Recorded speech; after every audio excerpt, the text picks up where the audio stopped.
Hello viewers, कसे आहेत तुम्ही सगळे? माझ्या ब्लॉगवर तुमचे मनापासून स्वागत आहे. मला खात्री आहे तुम्हाला नवीन नवीन पदार्थ बनवायला आणि खायला नक्कीच आवडत असणार.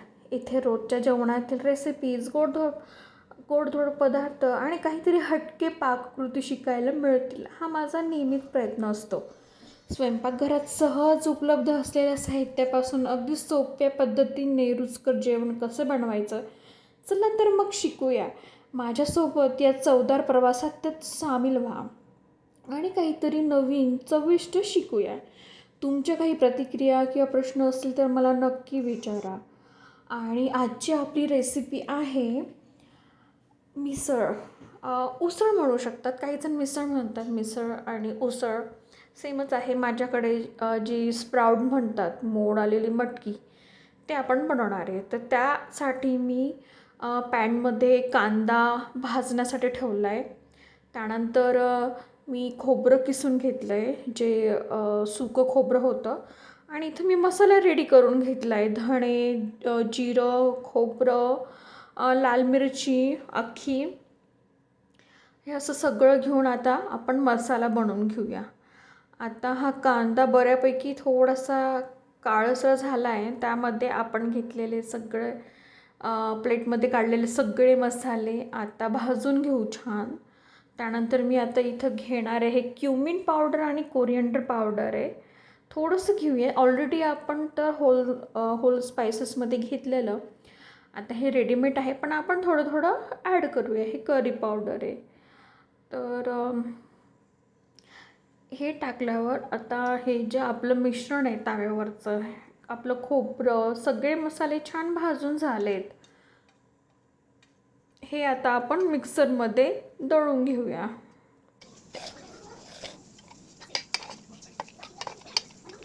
असं छान बारीक मिक्सरमध्ये दळून घेऊ.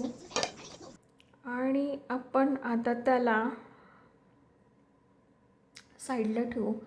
त्यानंतर इकडं मी कुकरमध्ये आधी उसळ जी होती मोड आलेली, ती मी शिजवून घेतली आहे एक शिट्टी घेऊन. तर तुम्हाला नसेल शिजवायची किंवा डायरेक्ट तुम्ही घालत असणार भाजीमध्ये, मसाल्यामध्ये न शिजवता, तर तसंही चालतं. पण मी एक उकळी काढून घेतली आहे. एक उकळी म्हणजे एक शिट्टी घेऊन मी कुकरला लावून घेतलेलं. आता हा मसाला आपल्याला दळायचा आहे. त्याची बारीक पेस्ट करून झाली मिक्सरमध्ये की पातेल्यात तेल टाकून, छान तेल थोडंसं वॉर्म झाल्यावर आपल्याला त्यामध्ये हा मसाला घालायचा आहे आणि तो मसाला छान तवंग येईपर्यंत भाजायचा आहे.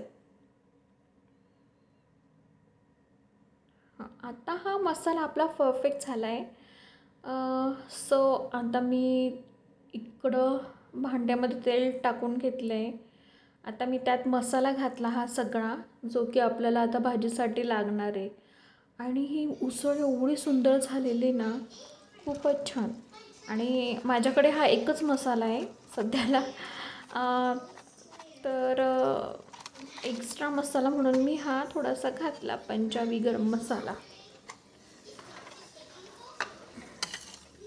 आता हा आपण तेलामध्ये छान तळून घेणार आहे.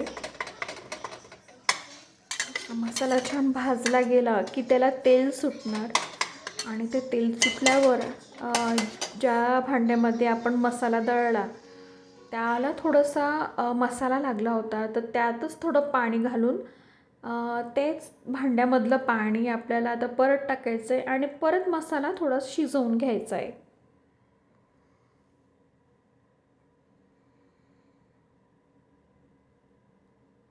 आता मसाला शिजवून झाला आहे, त्याच्यावर तेल थोडं दिसायला लागलं आहे, म्हणजे मसाला आपला छान शिजला आहे. तर त्यामध्ये आपण आता ही मटकी घालूया. छान मोड आलेली, घरीच मी मोड आणून केलेली मटकीची उसळ. त्यामध्ये एक बटाटा मी टाकून घेतला आहे.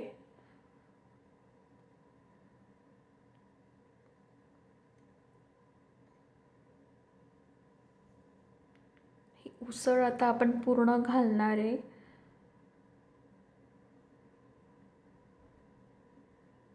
हा माझा लंचमध्ये मी ही उसळ केलेली,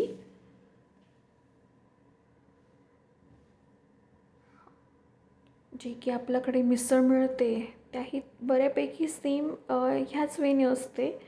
आणि आम्हीसुद्धा वरून कांदा टाकूनच असं खाल्ली.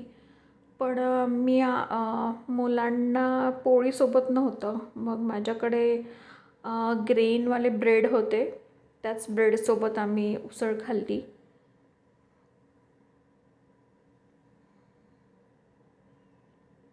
मिसळ तर छानच झालेली, उसळ तर छानच झालेली.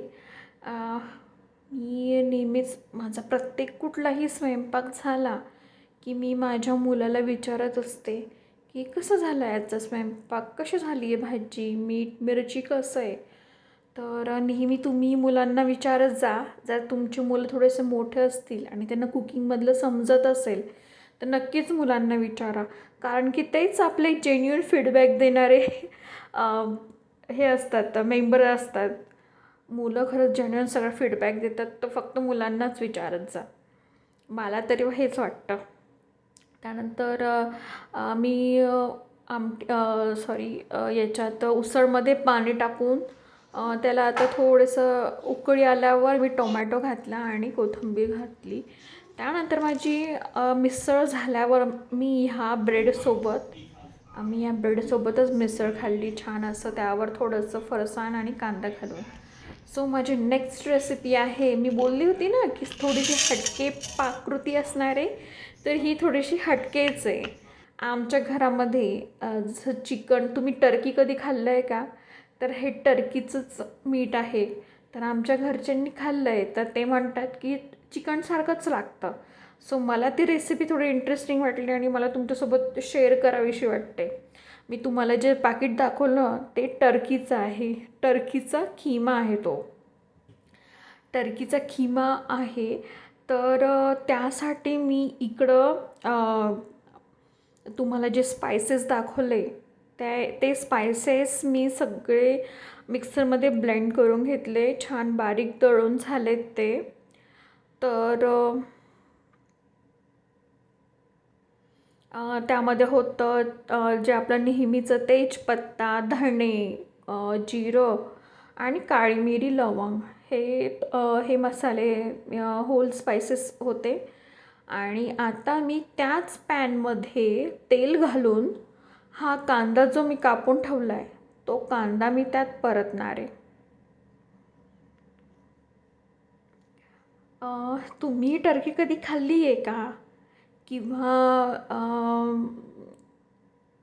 कधी कुणाकडनं काही फीडबॅक घेतला आहे का? मी तर नाही खाल्लं, पण आमच्या घरामध्ये आणलं आहे. सो मी त्यांना बनवून देणार आहे. मी हे फर्स्ट टाईम बनवते, मला पण माहिती नाही.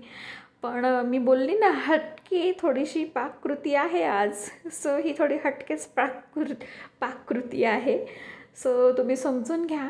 आणि तुम्ही असं काही वेगळं ट्राय केलं आहे का, मला नक्की कळवा. माझ्या घरच्यांनी जेव्हा हे खाल्लं, मुलांना तर आवडलं, पण माझ्या घरी जे मोठे लोक आहेत तर त्या मोठ्या लोकांमध्ये त्यांना थोडीशी तर्री हवी होती त्या खिम्यामध्ये. सो थोडंसं ते माझे खिमा थोडा ड्राय झालेला, म्हणजे अंडा भुर्जीसारखा. सो त्यांना तसं नव्हतं. म्हटलं मी फर्स्ट टाईम ट्राय केलं आहे, तर नेक्स्ट टाईम तुम्ही आणणार ना तेव्हा तर्रीवाली बनवूया खिमा. तेव्हा पण मी ही रेसिपी शूट करणार, तर नक्कीच बघा. मी आपण भाजून घेतलेले, त्यानंतर मी लाल तिखट घेतलं आहे, कांदा लसूण मसाला जो होता तो घेतला आहे, हळद टाकून आता हा सगळा मसाला आपण मिक्सरमध्ये दळून घेणार आहे बारीक. आता हे सगळं मिक्सरमध्ये टाकून झाल्यावर हा आपला मसाला रेडी आहे. आता पॅनमध्ये आपण जो कांदा ठेवलेला त्यामध्ये हा खिमा आपण ॲड केलेला. आता हा बारीक परत आपल्याला मिक्स करायचा आहे याच्यामध्ये, तेलामध्ये कांद्यामध्ये मस्त छान परतून घ्यायचं आहे. आणि थोडा वेळ झाकण ठेवून थोडा वेळ तेलामध्ये त्याला शिजू द्यायचं आहे. आणि परत थोड्या वेळाने झाकण काढून त्यावर आपल्याला हे जे मसाले आपण दळलेत हे सगळे मसाले आपल्याला त्याच्यात टाकायचे आहेत.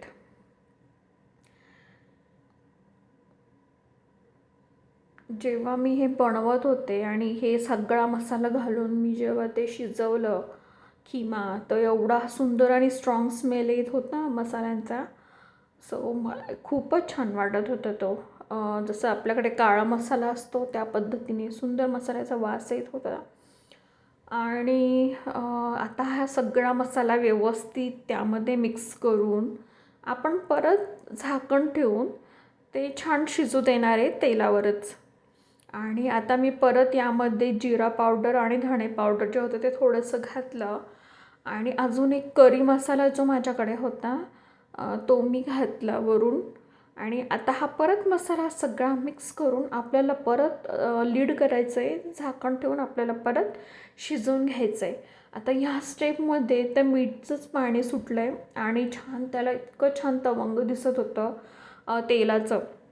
तर मी परत कवर करून तर ठेवून दिलं होतं.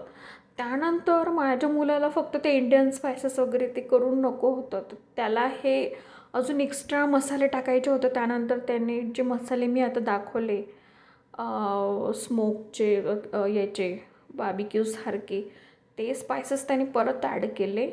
आणि मला ते स्पायसेस ॲड करून मला परत ते शिजवायला सांगितलं. सो तिकडं त्या साईडला मी पोळ्या बनवून घेतल्या आणि एका साईडला हा राईस माझा बनवत होती. त्याच्यात तांदूळ, ब्रोकोली, कॉलीफ्लावर आणि चवळी घालून छान असं मी मिक्स करून घेतलं आहे हे. आणि आपला पावभाजी मसाला आणि मॅगी मसाला घालून हा राईस मी बनवून घेतला होता. सो तुम्हाला माझी आजची रेसिपी कशी वाटली नक्की सांगा. Bye, take care.